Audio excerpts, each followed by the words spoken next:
The stars had always been dangerous, filled with unknown worlds and countless alien empires. Yet for all their wars and rivalries, there was one rule, one law that bound them all together. No species was allowed to destroy a living world with weapons of mass destruction. The rule was not written in books or treaties, but was carved into the memory of the galaxy. Too many times in the distant past, civilizations had burned entire planets, and the destruction had shaken the fabric of existence. Billions of lives had been lost, and entire histories had been erased. From that time forward, the Great Council of Species had sworn that this would never happen again. It was the only law that all obeyed, the only law that kept some sense of order in the vast silence between stars. But one empire chose to break it. The Draxians were not strangers to war.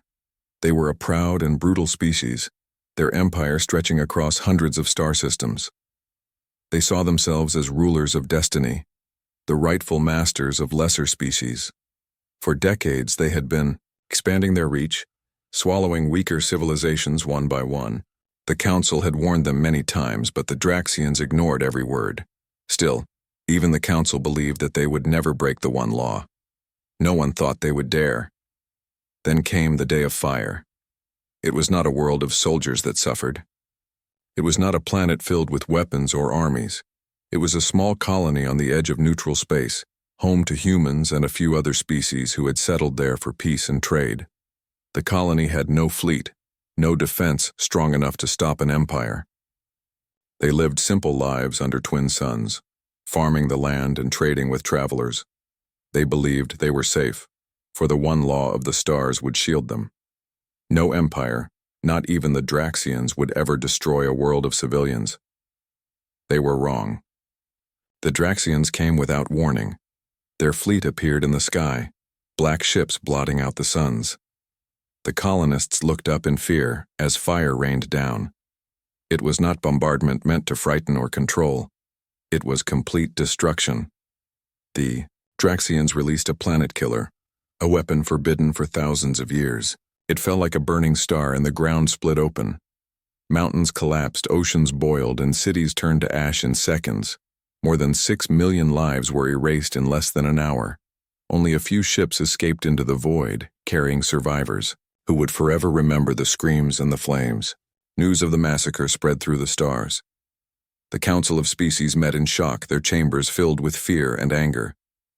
Many shouted that the Draxians had gone too far, that such a crime could not be forgiven.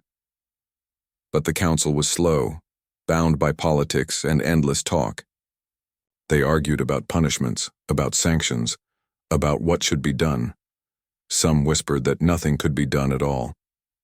The Draxians were too powerful, their fleets too large, their armies too many. The law had been broken, but the galaxy might be forced to bow and accept it. Humanity did not bow. On Earth, the news reached every home, every city, every colony scattered through space. Grief filled the air, grief for the families lost, for the children buried under fire, for the dreams erased. Yet alongside the grief came something else, something older and sharper. Anger. Humans had always been stubborn. They had fought through wars, disasters, and darkness, and they had never learned how to give up.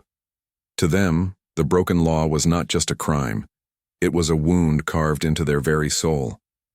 In the halls of power, leaders met in silence. President Laura Mitchell sat at the center of the council, her face pale but her voice steady as she listened to the reports. Around her, generals and admirals waited. They all knew the weight of the choice before them. The Draxians were strong, far stronger than humanity alone. A war could cost countless more lives, yet to do nothing would be worse. To remain silent would mean that the law of the stars meant nothing at all. It would mean the deaths of the colony were forgotten. In that moment, a decision was made. Humanity would answer. Commander Ethan Cole stood on the bridge of the warship Resolute when he received the message. The crew around him grew quiet as the order was read aloud. Humanity would not wait for the council, nor would it beg for justice from other species. They would take justice themselves. They would show the galaxy that the law still had meaning, and that breaking it came with a price paid in blood. Across the colonies, Ships were prepared in secret. Old fleets that many thought dismantled were brought back to life. In hidden bases, engineers worked day and night, repairing weapons and building new machines of war. Men and women volunteered in numbers too great to count, each one carrying the memory of the massacre within them. It was not just soldiers who prepared. Scientists, pilots, technicians, and ordinary people all joined in the effort. The Draxians thought humanity was weak, divided, too young to stand against them. They did not understand what fury could rise from loss. In the quiet before war, families said goodbye. Wives kissed husbands, parents hugged children, and friends clasped hands one last time. No one knew how long the war would last, or how many would return. But none doubted the reason they fought. They fought not only for revenge, but for the law that kept every world safe. If humanity did not act, then the stars would burn again and again and no world would ever be safe from fire. The galaxy watched. Some species whispered that humanity was foolish, that they would be destroyed. Others whispered with hope, wishing they had the courage to strike against the Empire themselves. And in the shadows the Draxians laughed, certain that their might would crush humanity before the war even began. But they did not understand humanity. For in the heart of every human, from the fields of Earth to the darkest corners of space, burned a fire that would not be put out. A fire born of loss, of grief, of love for those who had been taken. The Draxians had broken the only law of the stars. Now humanity would rise to make them pay, not with words, not with politics, but with blood and fire of their own. And so the story began, not of surrender, but of defiance. The stars would soon echo with the roar of human ships, and the Draxians would learn a truth they had forgotten, that even in the endless void, there were lines that must never be crossed. The days after the massacre were filled with silence, but it was not the silence of peace. It was the heavy silence of waiting, the silence of people who knew war was coming. On Earth, the sky was clear and blue, but every mind carried the shadow of fire. People moved through their lives, but all talk returned to the same thing: the colony that had been destroyed and the millions who were gone. Grief was everywhere, but so was a quiet determination. President Laura Mitchell walked through the halls of the Capitol, her advisors trailing behind her. Each face was tired, each voice lowered.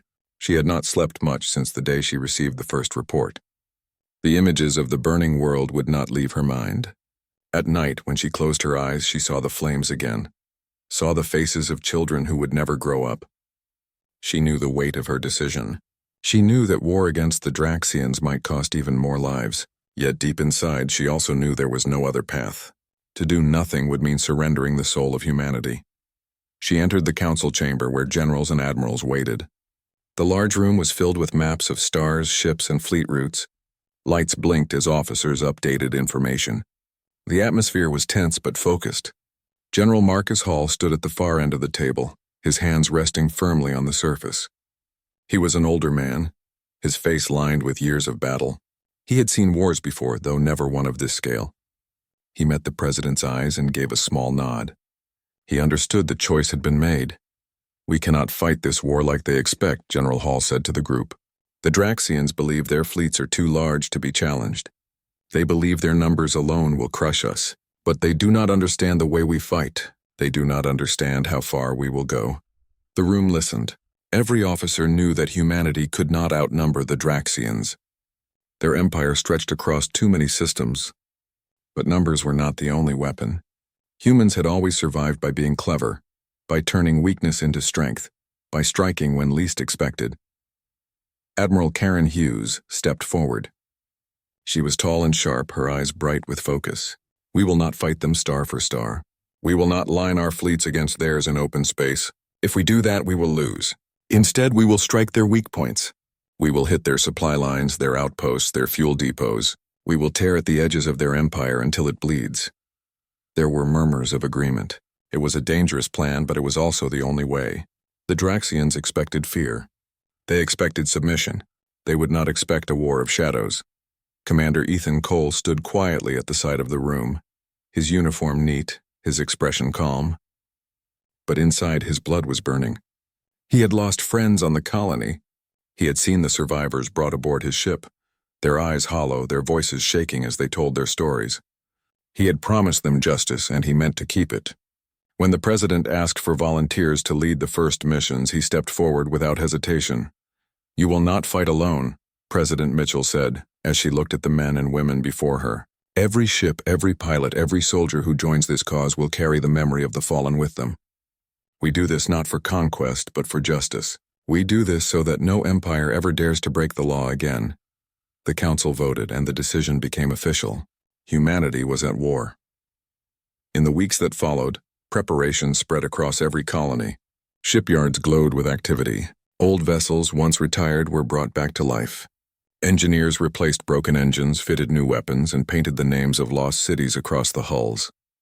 Young pilots trained in simulators, learning maneuvers that would allow them to strike quickly and escape alive. Marines drilled on the ground, their boots pounding the dirt in endless rhythm as they prepared for battles on alien soil. Factories worked without rest, building the weapons and supplies that would fuel the war. The Draxians laughed when they heard of it. Their leaders met in golden halls, dressed in armor and jewels. They scoffed at the idea that humanity could challenge them. "They are children," one lord said. "They are insects buzzing loudly before they are crushed." Their fleets continued to patrol, their generals confident that the war would be short.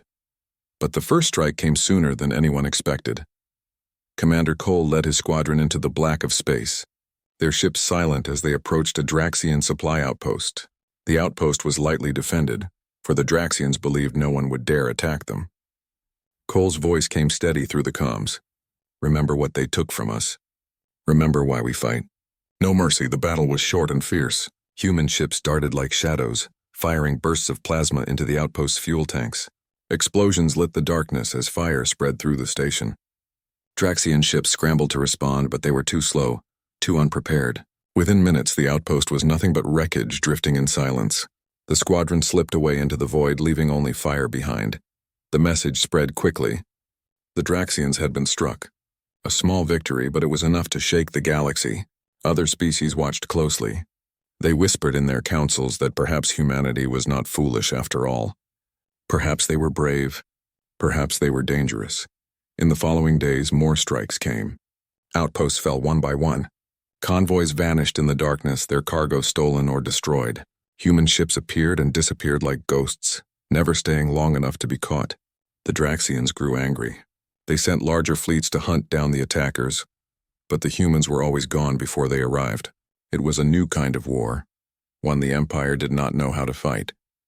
Back on Earth, families listened to the reports. They heard the names of ships that had fought and won, and they cheered through their tears. Mothers and fathers prayed for their sons and daughters, but they also felt pride. Humanity was striking back. The law of the stars had not been forgotten. The Draxians would pay. Yet even as victories came, the cost was heavy. Ships did not always return. Pilots went silent in the void, their names added to long lists of the fallen. Each loss was felt deeply, but each one added to the fire that burned in human hearts. This was not just war. It was a promise kept. Commander Cole sat in his cabin after one mission, staring at a photo of his sister who had died on the colony.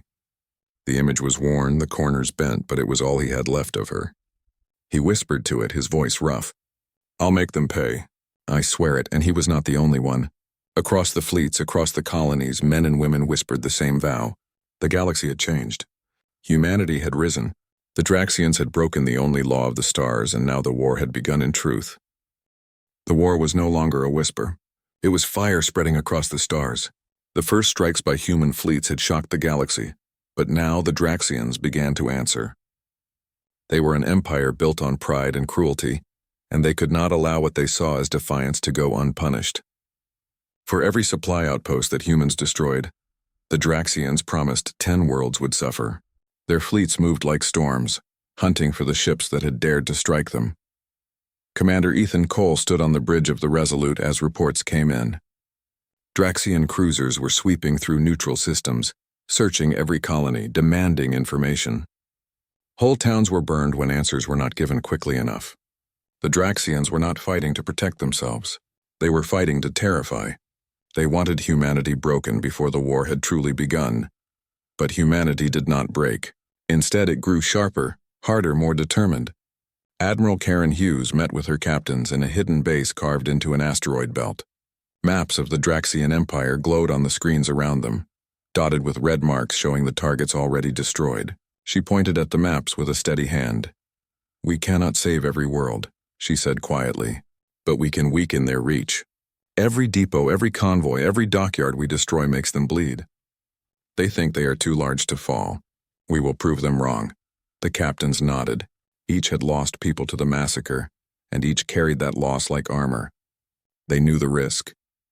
The Draxians had larger fleets, stronger weapons, more resources. But humans had something the Empire did not understand: an unshakable will to fight even when the odds were hopeless. The next missions were planned. Small groups of ships spread through the galaxy, striking where the enemy was weakest. They moved through asteroid fields, nebulae, and dead systems, always appearing where least expected. Convoys of fuel and weapons disappeared. Stations that fed the Empire's war machine erupted in flames. Draxian generals raged in their halls, their pride wounded by the constant attacks. Commander Cole's squadron became known among the fleets. His daring strikes and fearless maneuvers earned him respect from soldiers and fear from enemies. He led raids that seemed impossible, slipping through enemy lines and escaping with seconds to spare. To his crew, he was steady and unshaken, though in private he carried the same pain as everyone else. Every mission reminded him of his sister, every battle another chance to honor her memory. The Draxians soon changed their tactics. Instead of chasing small human fleets, they began to target the colonies directly. If they could not catch the ships, they would destroy the people who supported them. One such colony, Greenfield, became their next victim.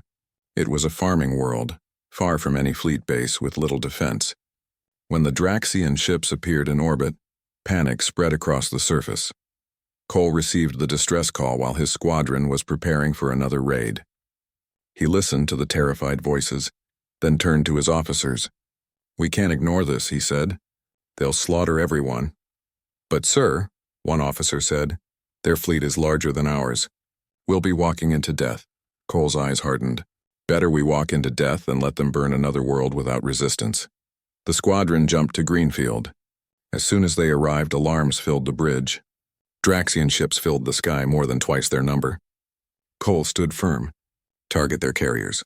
Hit them fast, hit them hard." The battle lit the heavens. Human ships darted between enemy fire, striking with precision.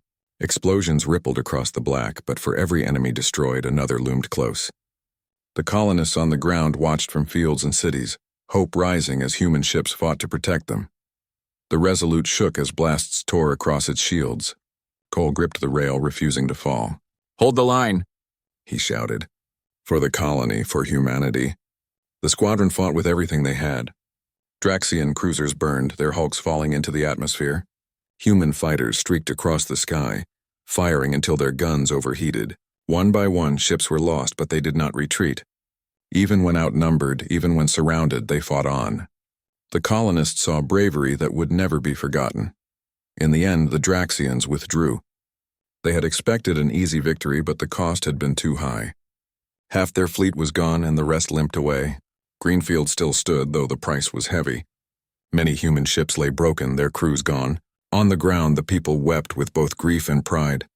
They had survived because humanity refused to let them die alone. News of Greenfield spread quickly. Across the galaxy, species who had once doubted humanity began to watch with new eyes. They saw not just a young race, but a people who would fight until the stars themselves went dark. Some whispered that perhaps the Draxians were not as invincible as they claimed. Perhaps humanity could win. Admiral Hughes used the moment to push harder. She ordered larger strikes, coordinated attacks that stretched across entire sectors. Human fleets worked together, cutting deeper into enemy lines. Convoys that supplied whole armies were destroyed. Draxian soldiers began to go hungry, their weapons left without fuel. The Empire's outer colonies began to shake under the pressure, but the Draxians were not finished. Their rulers gathered in their grand palace, furious at the humiliation. They ordered new weapons to be built, weapons meant to end the war quickly. Factories roared to life, building machines of destruction never before seen. They swore that humanity would be crushed, that Earth itself would burn. Their pride would not let them stop. Their pride demanded blood. Back on Earth, President Mitchell received the reports. She felt the weight of every life lost, but she also saw the hope growing. Humanity was not only fighting, they were winning small victories. Still, she knew the war was far from over. She stood before the cameras, speaking to every colony, every ship, every family. "We have stood against the fire," she said, her voice strong. "We have faced the storm and we are still here. The Draxians believe they can break us, but they do not understand who we are. We are humanity. We fight for our families, for our homes, for the law that protects us all. We will not stop. We will not bend, and we will never forget the ones we lost." Her words echoed through the stars. Soldiers tightened their grips on their rifles. Pilots strapped into their ships with sharper focus. Families held each other close, knowing their sacrifices were not in vain. The war was no longer just about revenge. It was about survival. It was about proving that the law of the stars could not be broken without consequence. Commander Cole listened to the speech from his cabin. He closed his eyes and thought of his sister again. He could almost hear her voice laughing in the fields of the colony before the fire took her away. He whispered softly, "We're still fighting. We won't stop." The war stretched on, each day bringing new battles, new losses, new victories. The Draxians still held the advantage in numbers, but humanity had found its strength. They had become a storm of their own, and the Empire had no idea how to stop it. And deep within the hearts of every human, the fire still burned, brighter than ever. The Draxians had broken the only law of the stars, and humanity was far from finished. The war had only just begun. The war spread wider with every passing month. The galaxy that once believed the Draxians were too powerful to challenge now saw them bleeding in ways no one thought possible. Human fleets were small compared to the Empire, but they struck with speed and fury. They appeared without warning, destroyed supply lines, and vanished back into the void. Each attack left the Draxians more frustrated, more desperate, and more angry. On the bridge of the Resolute, Commander Ethan Cole watched the stars ahead. His squadron had been fighting non-stop, moving from one mission to the next with little rest. The crew was tired, but their determination never wavered. Cole could see it in their faces. They had lost friends, but every loss only pushed them to fight harder. He carried the same fire in his heart. Every battle reminded him of the day the Draxians destroyed the colony where his sister had lived. He could never forget, and he would never forgive. Admiral Karen Hughes sat in the War Council room of a hidden base near the rim. The base was dug into a barren moon, shielded from scans and surrounded by defense fields. Around her, officers and captains studied maps filled with red and blue lines. The war was turning into something no one had expected. Humanity was not just surviving. They were starting to gain ground. Draxian fleets had been forced to retreat in several sectors, leaving colonies behind. It was the first time in generations that the Empire had been pushed back. Admiral Hughes looked at her captains. "We cannot let up now. Every victory matters, but the Empire will not stay on the defensive forever. They are preparing something." "I can feel it," her words proved true. Far across the stars, in the heart of the Empire, the Draxians were building new weapons. In their forges, massive ships were being constructed, larger than anything seen before. These war machines were meant to crush humanity in one decisive strike. Their rulers promised their people that the upstart humans would be erased, that Earth would burn, and that no one would ever dare challenge their empire again. But humanity had spies. Reports of the new fleet reached Earth, and President Laura Mitchell met with her generals in secret chambers. She listened to every word with calm focus, though her heart was heavy. She knew the enemy would not stop until humanity was destroyed. She knew that the battles ahead would be the hardest yet.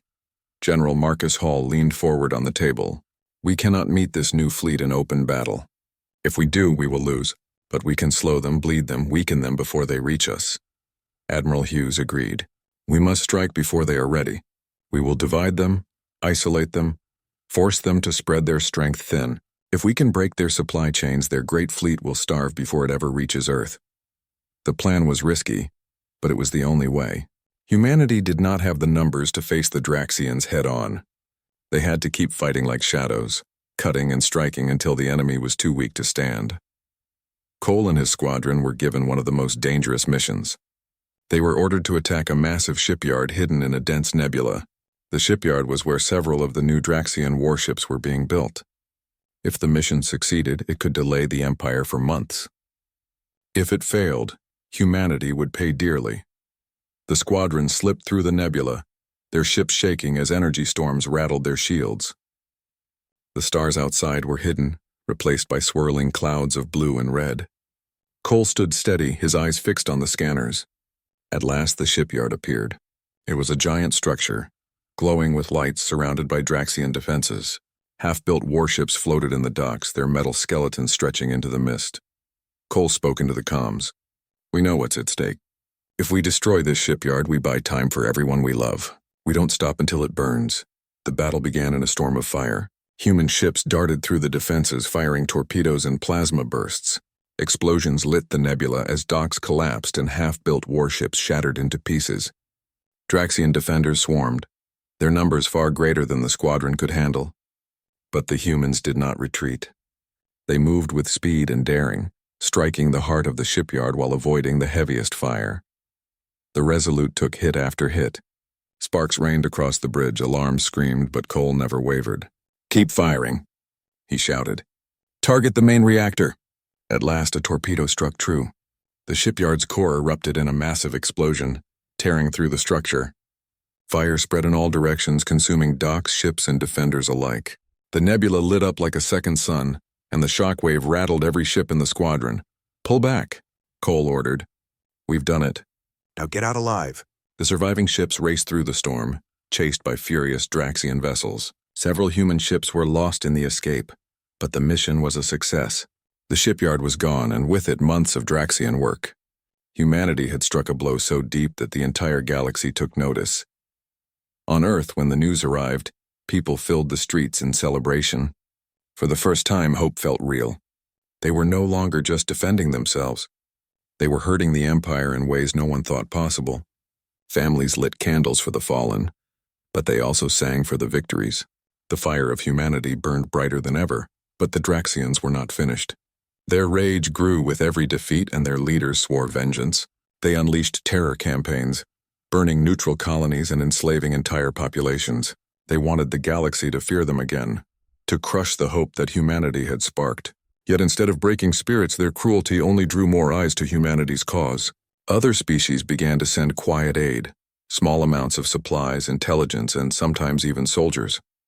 They were afraid to fight openly, but they saw in humanity something they had not seen in centuries: the possibility of standing against the Empire. Commander Cole returned to the hidden base, his ship scarred, his crew exhausted. Admiral Hughes met him at the dock. "You bought us time," she said. "But this war is far from over," Cole nodded. "Then we'll keep fighting, as long as it takes." He knew the battles ahead would be worse, but he also knew that humanity had already proven something important. They were not weak. They were not broken. The Draxians had made the mistake of underestimating them, and now the Empire was paying the price. The stars were filled with fire and blood, but for the first time, the future was uncertain, not for humanity but for the Draxians. The one law of the stars had been broken, and the price was only beginning to be collected. Humanity would see it through no matter how much it cost. And deep in the heart of every soldier, every pilot, every leader, the same promise burned. They would never stop until justice was done. The final phase of the war was upon humanity. The Draxians had gathered their largest fleet, a force meant to crush Earth and end the rebellion once and for all. Billions of soldiers, thousands of warships, and weapons that could destroy entire continents were ready to strike. Across the galaxy, the people of Earth and her colonies braced for what might be the last great battle. Every human knew that the future rested on their courage, their skill, and their will. Commander Ethan Cole stood on the bridge of the Resolute, looking out at the black sea of stars. The enemy fleet stretched far and wide, massive and shining with deadly intent. His crew moved in silent focus, checking weapons, shields, and engines. No one spoke, for words could not carry the weight of what was to come. Cole thought of his sister again, of the colony that had been destroyed, of every life taken by the Draxians. He clenched his fists. He would not fail. Humanity would not fail. On Earth, President Laura Mitchell addressed the fleets through secure comms. Her face appeared on every ship, every screen, every colony. Her words were steady, filled with calm fire. "This is the moment we have prepared for." The Empire believes it can erase us, but they have not seen what humans can endure. Every life lost will be honored by victory. Every attack on our people will be met with fire. Today we fight not just for revenge but for the law of the stars, for the memory of those who cannot fight. We will not falter. We will not fail. The fleets moved into position.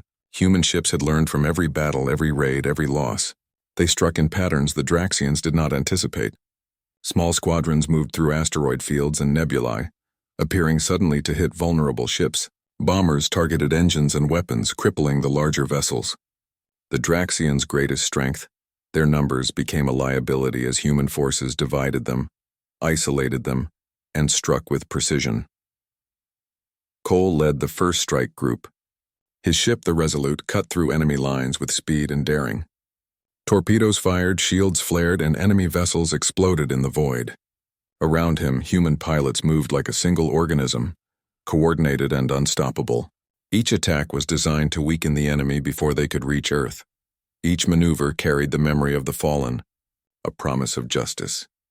The Draxians had expected a frontal assault, but they had not planned for humans who could fight like shadows, strike and vanish and return again with relentless force. Their fleet commander cursed, sending waves of reinforcements to counter the attacks, but every attempt failed. Every wave met resistance, every ship destroyed or damaged. Slowly, the Draxians' fleet began to falter. As the battle raged, the colonies across the galaxy joined in. Human fleets from distant sectors coordinated attacks, cutting supply lines and ambushing reinforcements. Humans had learned the value of every small victory, and each strike added to the pressure. The Draxians realized they had underestimated their opponent. They had thought the humans would surrender. That fear would rule them. They were wrong. Humanity was unbreakable. Cole maneuvered the Resolute through a dangerous engagement near a massive enemy cruiser. Its guns opened fire, tearing through the blackness of space. He fired back with everything the ship had, targeting the cruiser's reactor. Explosions shook the ship. Alarms blared, but Cole's hand remained steady. "We finished this," he shouted. "For the colony, for every life." The cruiser exploded, sending debris into the void. Human ships pressed forward, exploiting the gap. The Draxians tried to regroup, but humanity's strategy was too fast, too precise. The outer defenses of the Draxian fleet began to crumble. Communications were lost, supply ships were destroyed, and morale plummeted. President Mitchell and Admiral Hughes coordinated every strike from Earth.